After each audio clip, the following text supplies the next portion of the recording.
Something exciting is happening on Orchard Drive.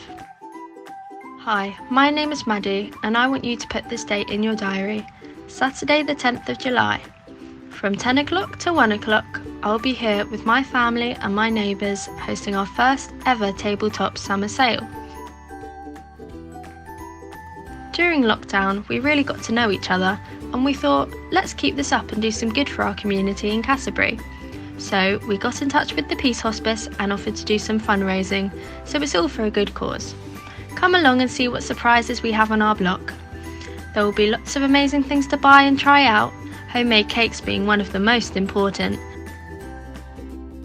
We'll have plants, books, stamps and toys, slushies and lemonade too. Did I mention cakes? Some of our amazing neighbours are even making handmade crafts. Can't wait to see what they are. I hear that there might even be some singing too, with some local talent.